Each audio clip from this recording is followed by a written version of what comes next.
kwento ng buhay. Alam niyo naman po dito sa Luzon, iba po yung aming kultura dito. Hindi katulad ninyo.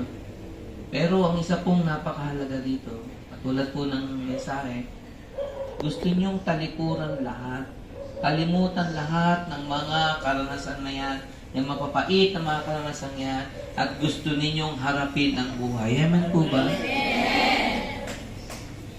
Yan yung nais natin. Wasakin at durugin natin yung mga karanasan yan na kung babalik at babalikan natin, wala pong mabuting maidudulot ito sa atin.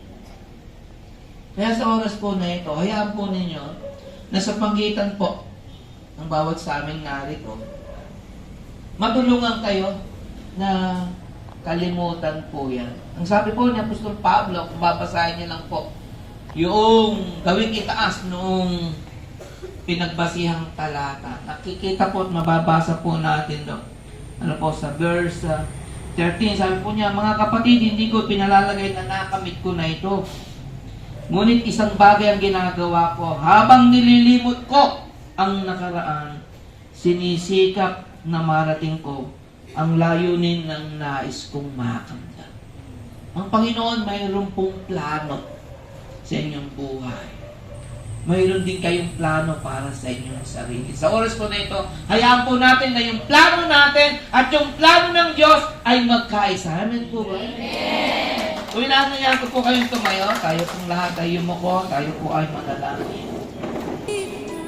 O dakilang Ama, narito ang mga anak mo na idinala o Diyos sa lugar na ito upang maramdaman nila, Panginoon, minsan mahal na mahal mo sila. Sa kabila, Lord, mga karanasan, mapait na karanasan, kabiguan, may mga sulil, may mga problema na nais nilang takbuhan. Ila sa kanila, Panginoon, nais nila na harapin ang bukas na may kagalakan, Lord.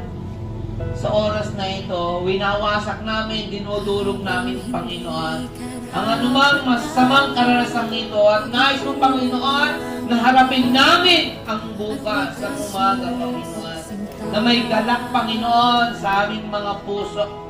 Kaya naman sa oras na ito, O Diyos, dinideklara namin sa mga taong naging dahilan, Panginoon, upang manghina at malukmok kami, Lord, pinapatawad namin sila.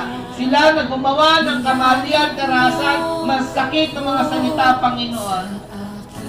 Amin silang pinapatawad. At kung sakali man, Panginoon, kami naman ang nakapagbitaw ng mga salitang nakasakit sa kanilang damdamin, Lord, pinagsisisihan po namin ito.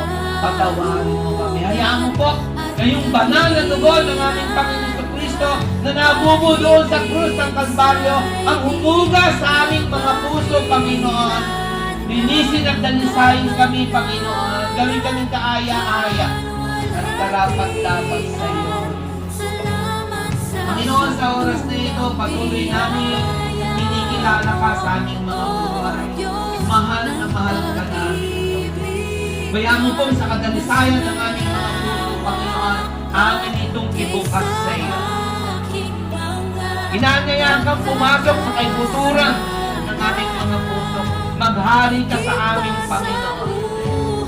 Kaya mo mula ngayon, O Diyos, tanging ikaw lamang ang masusunod sa aming buhay, Panginoon. Lord, sa oras ito, inipon mo ang iyong mga anak nito sapagkat mayroon po silang mga plano sa buhay, Panginoon. Meron ka rin plano para sa kanila. Panginoon, pwede mong pag-isahin mo ang planong ito. Gawin mo, Panginoon, na bahagi ng iyong plano, O Diyos, para sa iyong mga anak na ito, na sila ay makapagtrabaho, Panginoon, sa ibang bansa, Panginoon. Kaya naman sa oras na ito, O Diyos, hawiin mo, Panginoon, sa kanilang mga plano at pangarap na ito, ang lahat ng mga sagwin, mga sagabal, Panginoon. Bagkus, maging mabilisan, Panginoon, yung pagproseso ng kanilang mga papers, pag-alis, Panginoon. Ang mga tao doon sa ibang bansa, Lord, yung mga employer nila, Panginoon, ay patuloy mong ihanda yung kanilang mga puso sa kanilang pagdating doon, Lord. Naniniwala kami, O Diyos, na makita pa lamang sila, Panginoon, alam nila. Maging bahagi sila ng pagpapala sa kanilang pamilya doon, Panginoon. Kaya kami pong hinihiling, Lord. Ito ang isang pagpala sa inyong anak. Lagi mo silang proteksyonan sa inyong banal na dugo. Huwag mo hayaang dadapuan sila ng anumang uri ng mga karamdaman at kapapagod, Panginoon. Bayaan mo po silang ligtas, Panginoon, mapayapang makapunta doon kay pagpapunta. Bayaan mo rin, Lord, na yung plano mo at plano nila para sa kanilang mga magsabuhay na pansamantalang naiiwan. Katulad ng yung mensahe, Lord, cover them with your blood. Proteksyonan mo yung kanilang pamilyang maiiwan din, Lord. Samantalang sila naghahanap buhay sa ibang bansa, Lord, naway ikaw ang mag-iingat, magliligtas sa kanilang pamilya at mahal sa buhay, Lord.